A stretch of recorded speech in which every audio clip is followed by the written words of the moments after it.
Hi, and welcome to this video on performance measurement, and in particular on the problems with measuring performance. So you've seen in this unit that performance measurement has a number of components, and then you've also thought about the challenges that come with performance measurement. So this is just to cover off some of those in a bit more detail. So why does performance measurement bring problems? Well, the challenges arise because all approaches to performance measurement have been shown to have some weaknesses. In a range of different ways that we're going to look at now. And there are a number of different mechanisms for distorting measurement results, or in other words, things that can go wrong that we can observe in a wide range of organisations, and Mayer and Gupta's research catalogues these. So the first of these is ratchet effects, and ratchet effects relates to the idea that people who set the targets for next year, so perhaps senior managers in the case of companies, tend to base next year's targets on last year's performance.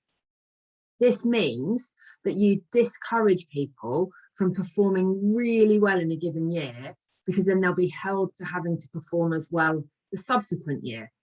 So this quote here from Nove illustrates this. A wise director fulfills the plan 105%, but never 125%, because the idea being if you do it to 125%, you're going to have to do that again.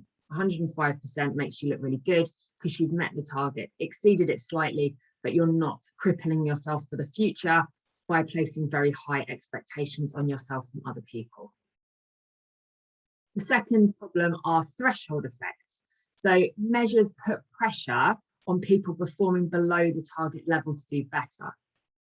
But it can also mean that those doing better than the target can allow their performance to deteriorate to the standard, and more generally means that performance ends up crowded towards the target.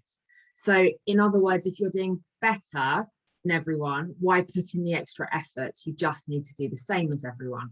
Not all people will feel like that, but there can be a general tendency, as you can see from this graph, for people to gravitate towards the average.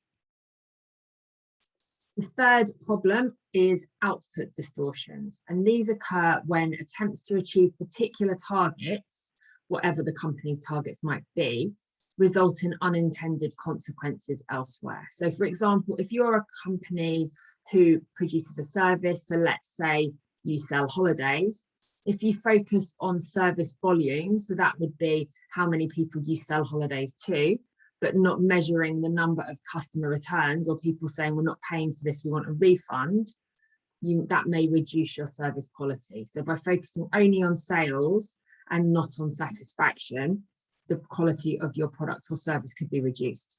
You can also see an example of this from the perspective of your student journey. So if you were sitting in a classroom and were told that you would be measured entirely on participation, what might that do for your exam performance? Of course, it's going to bring it down because your participation is the only thing that matters. So you will work hard to participate, but you may not work hard to perform in the exam. Perverse learning is another element. So this is where it looks as though things are improving, but they're not actually improving. And sometimes this can be hard to come up with an example of. So maybe look around, see if you can find one on the internet that you can use to differentiate your answer from other people's. But we can use this example of the NHS, the National Health Service in the UK, and how the NHS diverted patients into a pre-assessment unit prior to starting the A&E 4-hour waiting time. So the NHS had a 4-hour waiting time target in A&E, in accident and emergency. So if you come in with a broken arm or you've done yourself some damage and you need to be seen in an emergency setting, the NHS have a target that they have to see you within 4 hours.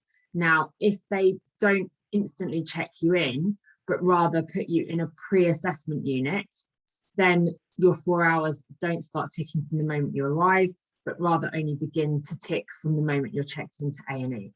So it helps to achieve the target of the 4-hour waiting time, but it doesn't actually address the issue that it was introduced to combat, which is long patient waits.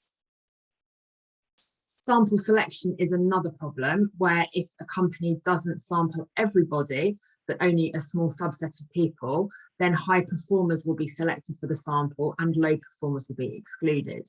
So universities get to select their own departments to put forward for research evaluation, and they may choose to exclude departments that would lower the overall score and reduce allocation of research funding from government. So just choosing not to put those departments through into the research assessment.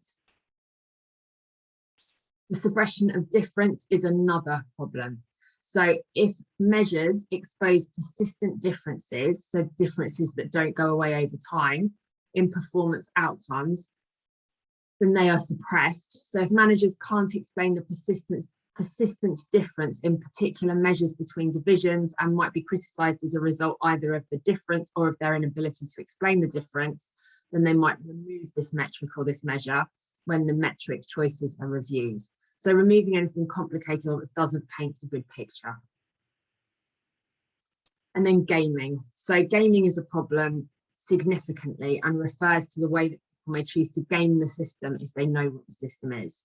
So in other words, if you know what performance measures you have to operate in line with and what performance you have to achieve, it means that you'll try to alter your behaviour to perform really well on those elements that are being measured, with less concern for the other elements. So any observed statistical regularity will collapse once pressure is placed on it for control purposes, because we change our behaviour once we know that we're being observed and once we know that the data that being produced could be used to control us or even to harm our careers. So managers, as a result of all of this, what are the implications? Well, managers need to question the outputs of performance measurement systems, because even if a manager thinks they're looking at data which tells them that their team has met their targets or hasn't met their targets, they can't fully trust it. As a manager, good practice would be to consider whether there's anything which is likely to be skewing the numbers, or any biases or anything that might have happened that mean that the numbers are questionable. Good practice would also tell the managers to seek further information, ideally qualitative, to confirm what the numbers seem to be telling them. So gathering data of different types and from a range of different sources. Thanks for listening. I hope you found this helpful.